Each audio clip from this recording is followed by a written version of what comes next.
Welcome back to The Ditch. I am your host, Evangelist Chutney Hart, and I am extremely excited to be able to have a sit down conversation with someone that is very near and dear to my heart. I am sitting down today with none other than Prophetess Shimike Brumfield. She is the pastor of Embassy of Judah Life Institute Church located in Lafayette, Louisiana.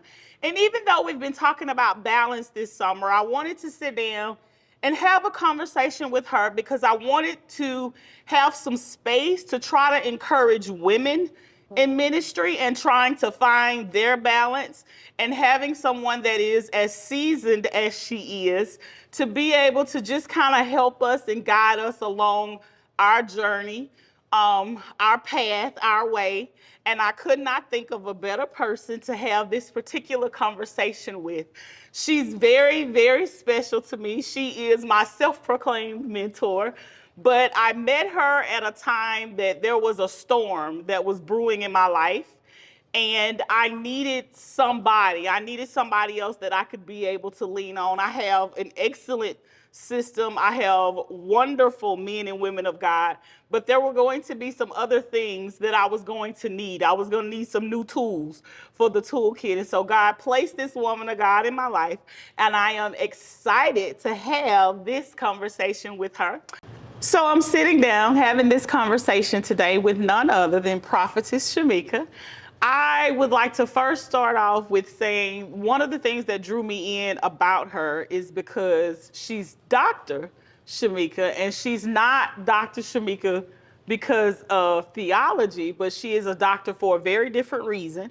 And I would love to start the first part off by her telling us why she has that title and what happened ministry wise after she completed that arduous task. Well, thank you so much for allowing me to be on Ditch Chronicles. I'm absolutely excited.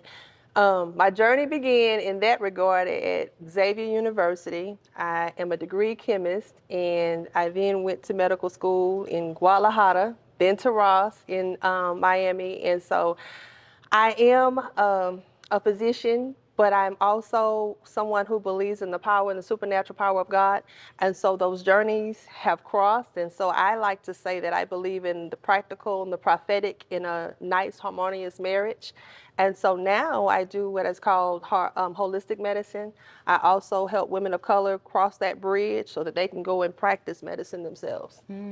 That's good. Um, I really I was blown away by that. You know, a lot of times we talk about, being obedient to what God tells you to do and following the instructions, but to be able to earn something as special as a medical degree and then obey God. Like that was the thing that made her stand out to me. Like that just set her apart from everybody else that I had met. And I knew she was different. I knew she was special. And I would like to think that I'm very good at picking up on, I call it my real meter. And so she's definitely one of the most real people you will ever encounter. And again, because we want to just try to encourage women who God is calling them to something, even if it's not necessarily in the fivefold, but just being called to something in ministry that maybe you're not familiar with, you're not used to it, or there are people or forces that are telling you that that's not what you're supposed to do, but you heard the voice of God. So the first thing I want to ask you about is what was it like? Because you've been pastoring for over 20 years, right? I've been in ministry over 20 years, pastoring at about 12, I think, something like that. Okay, so just in terms of the negative things that you encounter in ministry, what was that like when you first started out? Well, you know what? I grew up in a traditional Baptist church.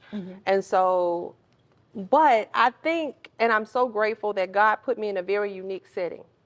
So I was in a unique setting because, being from Southwest Louisiana, Creole culture, I was surrounded by seers.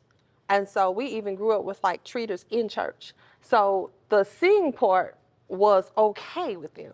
They might not have wanted to be speaking in tongues and all of that, but they believed in the gift of sight. Uh-huh. And so that was something that was okay with me because I grew up around others who had the gift of sight. But there was still those barriers there, right? But for me, believe it or not, the hardest barriers that I had was actually from other women. It wasn't really so much because I think probably at about 12 people knew that I had something different because, I was speaking a lot of those programs and things like that. When I was 15, my pastor at the time then recognized me and said, I really believe that you have a call to preach.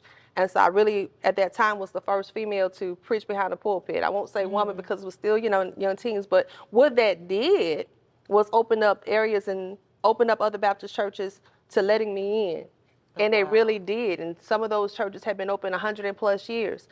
But the fight was really among women. And I would say older women who had a desire to minister. But because they weren't bold enough to really embrace what they truly wanted, and they accepted titles like missionary, or they accepted titles like whatever they were going to give them at the time other than minister. And so there was a level of resentment there because here I was young and they would say things like, she's going to fall or this, that, and the other. And so my fight was really against older women who really wanted to walk into the power of ministry, but had kind of forsaken it. And now they didn't want to seem like they were backtracking and say, well, I really am called to preach. Okay. And so that really became, that kind of put a target on my back. I think for me, I call it the slick dishonor. They say, oh, I don't have a problem, with women, but they don't even call you for the women's program. They don't recognize you when you're in their ministries, or, you don't get into ministry because you're worried about a name, but that's a pattern that I'm starting to notice. And I want to know, how do you handle it to keep it from getting in your heart, from letting it bother you? Because when I was early in ministry, I was shook. I was prepared. My Apostle Pauline, sat me down and said, look, girl, they're not going to accept you. They're not going to want you in their churches. And she tried her very best to prepare me. But the first time that happened to me, I was devastated. I went back to God. I was like, am I supposed to be doing this? Like, it messed with me in so many ways. And so if there is some wisdom that you can share about just how to process that and how to handle that, because I won't take your words. You go ahead. Well, you know what? And I do know what you're talking about as well, because that happened, I guess, in the later half. Pastoring and all of those things, being married to a pastor, and so depending on what circles, the pastor friends that I had were more charismatic, non-denominational, and he had some of those as well, but he also had more traditional friends, pastor friends and things like that. And so a lot of times, when there's it could be something so simple, like, there's a meeting in the back, they'll be like, pastor and their wives. And or something like that. They never think that, hey, I was pastoring before I met this man. And I love him. But, here's the thing about that. So it was one way of putting you in a box and letting you know, hey, that's your spot. But for me, I feel like over the years, one of the things is that I don't run a whole lot in places that's going to aggravate my soul. That's number one. So if I'm there 9 times out of 10, you call for me, I didn't call for you. Okay. And number 2, and that's the truth of the matter is. And then secondly, I'm just so comfortable in the element of who I am now. It's like, you know what? Your validation means nothing. And your denial means nothing. I wrote a status today talking about the proof is in the pudding, but / is in the prophecy. It's in the demonstration of power. I had one of those things where, Prophet asked me last night, he said, well, what made you stop, or what made you stopped you from, like, some people when they start preaching, they preach like men or try to get into a certain flow. And he said, what stopped you? I said, because I realized I was seeing miracles, signs, and wonders just being me. And it was happening in the service, sometimes without me laying hands on anyone. And so that was a new expression of glory that was coming into places, and especially during my younger years. And I really believe that that was God's divine way of validating me openly when a time when they would have said, oh, you can't lay hands at the altar today, or you can't do this and you can't do that. Well, what's happening when Sister So-and-so just said, her leg ain't hurting and ain't nobody even touched her. Wow. You know, we had that type of stuff that was happening. And so I realized after a while, yeah, you might not want to recognize me, but a lot of them secretly wanted that. But they, in order to get that, and God is not a respecter of persons, they had to be willing to let go of some of the things that they were holding on to. Those old belief systems, that patriarchy, that, oh gosh, it's strong rooted, you know? Very. Very. So I think that just got me to a point, and when I'm like, okay, I'm comfortable, whether you call me sister, whether you call me first lady, elect lady, whatever, I'm good. You're good. What is the worst experience that you're willing to talk about? Ooh, I got a that lot. has happened. You got a list. What is the worst one, and how did you handle it? Oh gosh. Well, the worst one. I'm kind of like stuck in between two.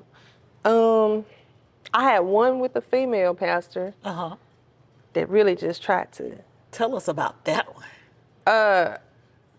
Oh, she tried to kill me. She tried. Really, truly. I wouldn't say too much on camera, but it was one of those things where I had been serving, had been working, and it was right at the height where I really had become more of an itinerary preacher. I wasn't pastoring then, so I was doing word television, I was doing the networks, and then I was traveling a lot, and so there was resentment there. And so some of the places was like, well, how could they invite you before they invite me? It was just that type of stuff. Okay. And so eventually ended up really getting kicked out. Then after getting kicked out, You got kicked out. I did. I got kicked out of church. Oh my God. Okay. And so after I got kicked out of church, you know, there was a blessing because there was a young lady whom I prophesied to at a prayer breakfast. And I didn't know that she was the vice president of a college at the time. Wow. And I told her that God said it was time for her to start her own. And so she took the word, and within 7 days she had the keys. She left her VP job. Wow. 6 figures strong. And she started her own college that we know today as Infinity College. The only woman, black or white, you know, to really do it in Lafayette. And I mean, but anyways, when she got her first building, there was a sanctuary on the inside. And she said, she came to me, she said, Prophetess, she said, that's where your church is going to be. And I said, no, I don't want it. Go ahead and let another pastor do it. And we did that for like 2 years. She held that building up for 2 years for me. And when I got inside, the same pastor that tried to kill me was making calls and told her that she was cursed because she let me go in there. And it was all kinds of stuff. So every time I would move, that was stuff that would come up. Somebody was saying something, did something, and I'm like, God, it's 2 years later and you still trying to kill me. That was a witch hunt if ever there was one. But God. And it was hurtful because, you know, I can laugh about it now, but when you really love somebody and you really serve somebody and you really care and you want the best for them, and while you're praying and fasting for things to go well for them, and they on a pursuit to kill anything good from coming your way, to shut doors, it can be a very painful experience. And so I think that was the time I realized, you know what, you really got to go in. And you really have to know what this walk is about for you personally. You have to really be connected to your why. Yes. And I think that's what it really did. It made me better connect to my why. Okay.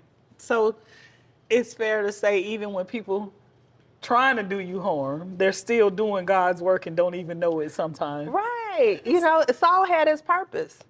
Saul had his purpose for David. You know, Judas had his purpose. You know, sometimes we're so resentful that we don't learn how to bless the journey. And you have to, he didn't say that all things were good. Right. He said all things would work together for our good. And so I've learned through my walk to bless all of my experiences.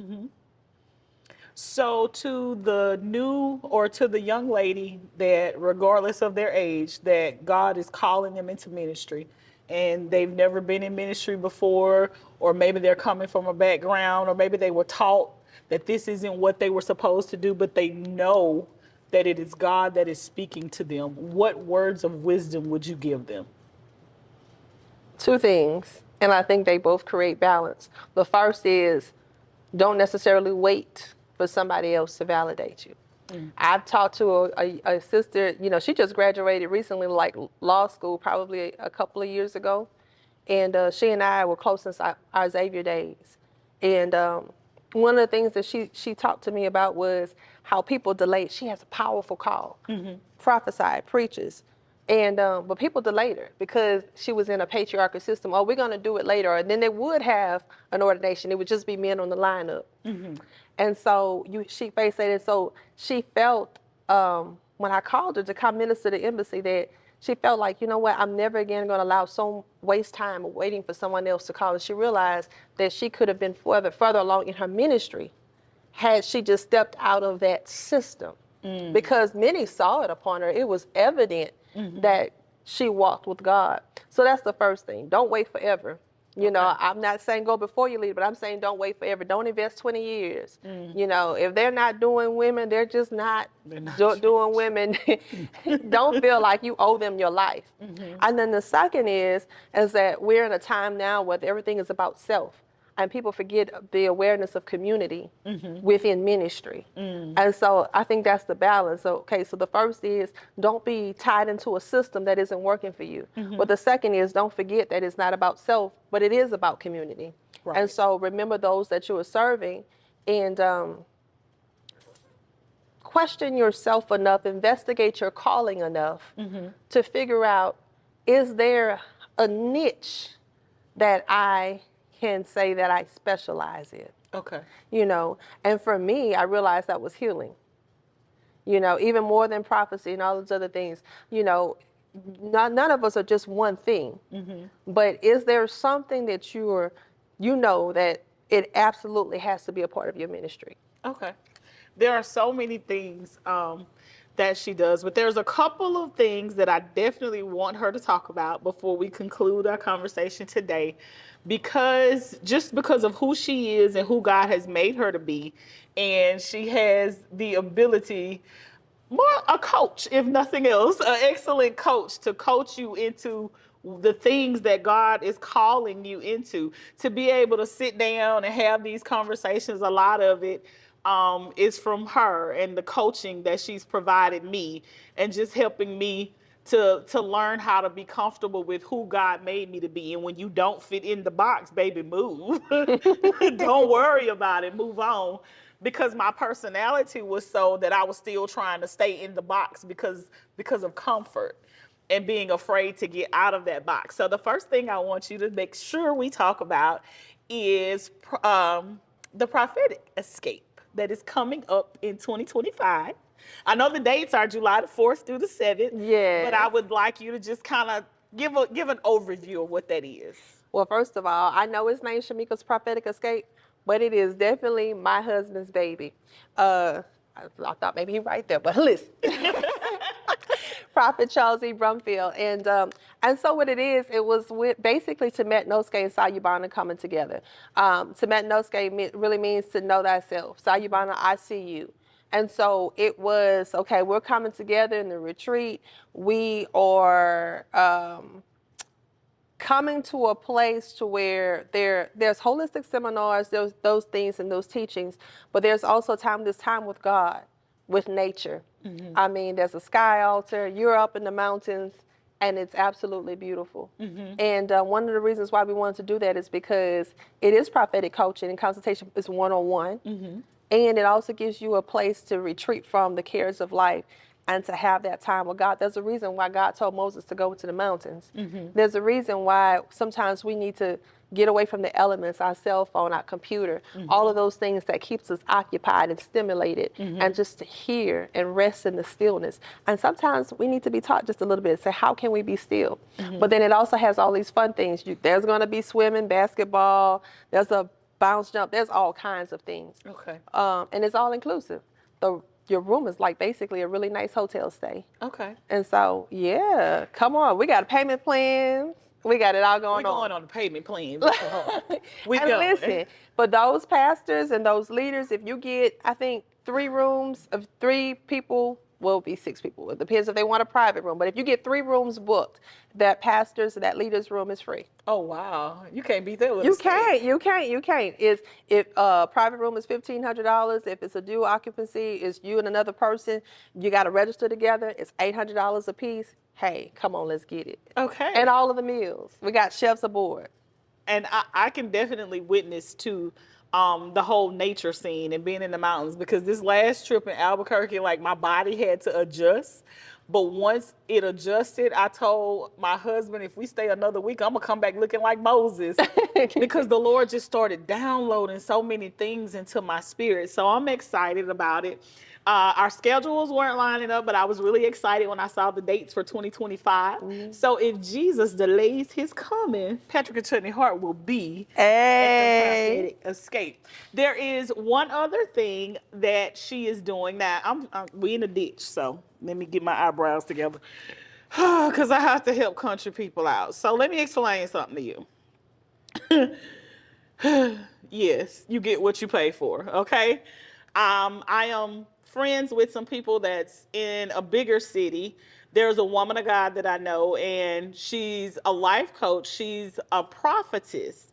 And I know for a fact that her fees to do what she does, which is what I'm about to let you tell them about for Temet Noske, when I say this is a steal, it is a steal. Now, see, country people, y'all don't really know that that's a thing, and that there are people who can help you with your business, who can help you with just life choices in general. But there are actually people who God have placed in this earth, and he has put gifts in them. And what is crazy to me is they'll pay to go for what do you call it, the tarot card, All of that and the stuff. crystals, but they might see the flyer for Temet Noske and be like, I don't know, I'm not doing that. Da, da, da, da, da, da, da, da. But y'all believe in the idolatry? Like, make it make sense to me. So the other thing I want her to tell you a little bit about is what she's offering right now with Temet Noske.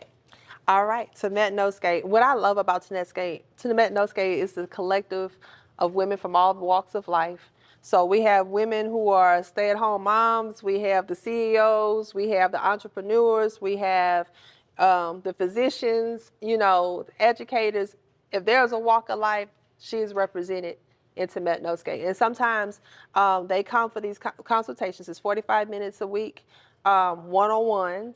And so we can talk about business, and we'll flow prophetically about that. And those meetings have been so powerful that I know quite a few who have walked in board meetings, have done business deals with banks, and it was right on the money because they waited on God and here. And it's like, okay, I'm going with this. Sometimes, you never know what's going to come up in a meeting. We have had those who acquire land because we have some of those people who are into real estate. And so, we'll go into that. Some people just want about family. And so we do that as well. And so you basically decide the area that we focus in on that in that session. And so it's 4 sessions a month for a seat of $300, or you can do a one-on-one, and that's basically $150. And I think right now we're running a special. So like if you do a session, you say, man, that was amazing, you can upgrade your seat and say, okay, we're going to be a part of it. But what we do is access. When we have women all across the country, we had one young lady who was having a difficult time passing her board. She was against the wall. She was trying to get into residency. And she called into the session, and it was just like God had given us the board. She had failed it twice. And if you ever know anything about boards and getting your medical license, you only have 3 times to take it in a lifetime. Wow. And every time you take it, you stand before a panel and have to explain why did you have to take it again. Wow. And it gets that harder to get into the residency of your choice. So to get in, if you want to practice dermatology and all of this, or you might want to practice gynecology, whatever, those doors are closed. So they'll say, okay, basically your score dictates that you can get in here. Wow.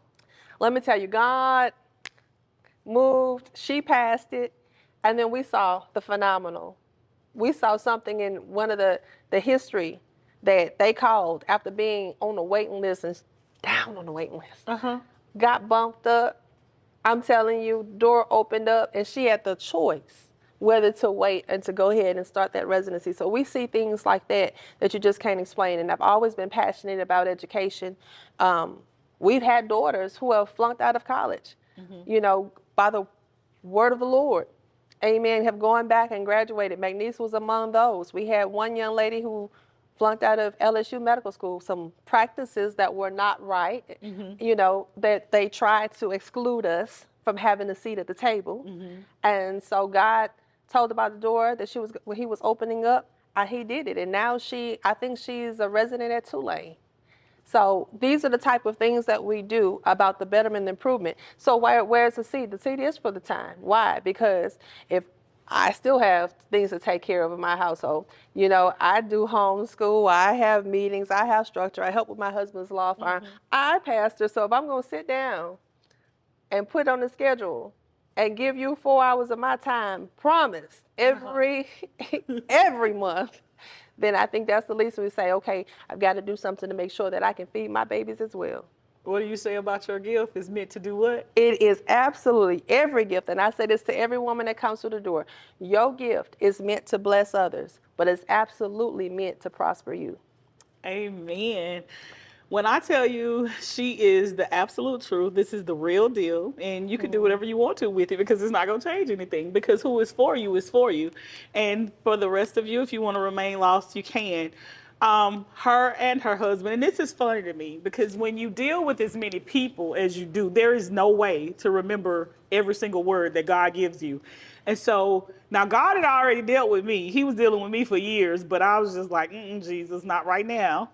And Prophet B started ministering to me about going back to school, and he even saw something with some plus 30, but we're going to talk about that later. We ain't got there yet because, you know, you got to go in stages. Well, we're going, though. We're going. In stages.